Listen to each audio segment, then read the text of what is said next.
राजा जनक की आज्ञा पाकर गुप्तचर अवध पहुंच गए और वहां उन्होंने भरत जी का सारा ढंग और उनकी करनी को देखा। और जैसे ही भरत जी चित्रकूट जाने के लिए निकले तो वे भी मिथिला वापस आ गए।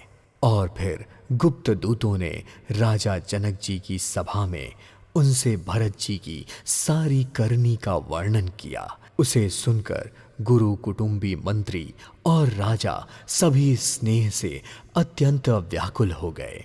फिर जनक जी ने भरत जी की बड़ाई करते हुए अपने योद्धाओं और सैनिकों को बुलवाया और उन्हें घर, नगर और देश की रखवाली के लिए तैनात कर घोड़े, हाथी, रथ आदि बहुत सी सवारियां सजवाईं।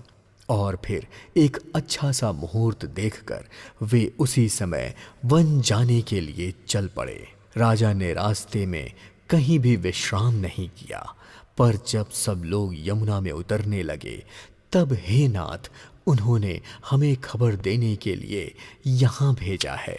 यह सुनकर मुनिश्रेष्ठ वशिष्ठ जी ने 6-7 भीलों को दूतों के साथ जाने का आदेश दिया और उन्हें तुरंत विदा किया।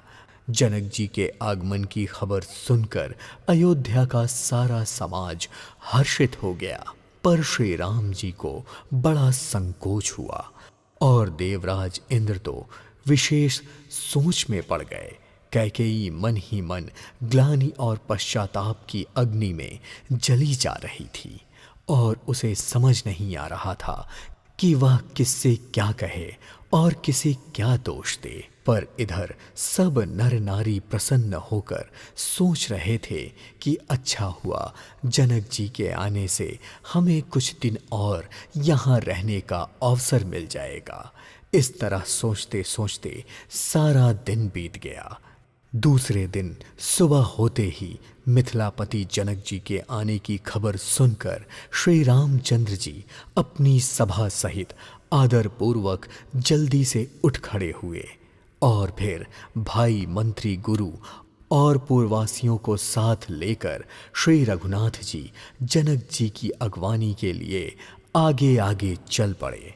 जनक जी ने ज्यों ही पर्वत के श्रेष्ठ को देखा त्यों ही उन्हें प्रणाम करके उन्होंने अपना रथ छोड़ दिया और पैदल चलना शुरू कर दिया। श्री राम जी के दर्शन की लालसा और उत्साह के कारण किसी को रास्ते की थकावट का जरा सा भी आभास हो ही नहीं रहा था, क्योंकि मन तो उनका वहां था जहां श्री राम और जानकी थे।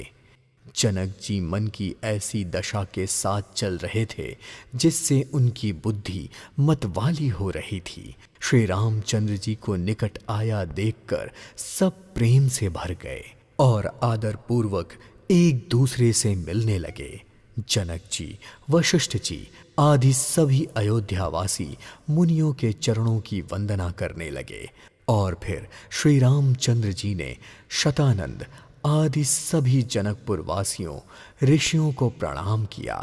फिर भाइयों समेत श्री राम जी राजा जनक जी से मिले और समाज सहित उन्हें लिवाकर अपने आश्रम की ओर चल दिए। और जैसे ही वह आश्रम पहुंचे तो उन्हें देखते ही सब लोग अकुला उठे। दोनों समाज शोक से व्याकुल हो गए। किसी को ना ज्ञान रहा, ना धीरज और ना ही लाज ही रही। राजा दशरथ के रूप, गुण और शील की सराहना करते हुए सब रोने लगे और शोक के समुद्र में डुबकी लगाने लगे और सब विधाता को दोष देते हुए क्रोध युक्त होकर कहने लगे कि प्रतिकूल विधाता ने यह सब क्या कर दिया। तभी वशिष्ठ जी ने जनक जी से कहा, हे राजन, आप धैर्य धारण कीजिए।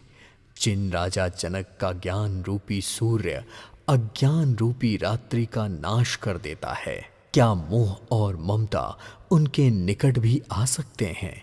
यह तो श्री सीता राम जी के प्रेम की अलौकिक महिमा है, जिसके कारण राजा जनक की यह करुणामयी दशा हुई है। अलौकिक मोह और ममता के कारण नहीं।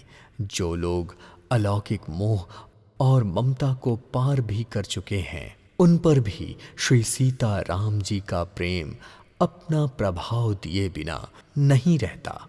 इस प्रकार वशिष्ठ जी ने जनक जी को बहुत प्रकार से समझाया और इस तरह धीरे धीरे 4 दिन बीत गए। श्री रामचंद्र जी को देखकर सभी नर नारी सुखी हो रहे थे। दोनों समाजों के मन में यह इच्छा थी कि श्री सीता राम जी के बिना लौटना अच्छा नहीं है। श्री सीता राम जी के साथ वन में रहना करोड़ों देवलोकों में रहने के समान सुखदायक है।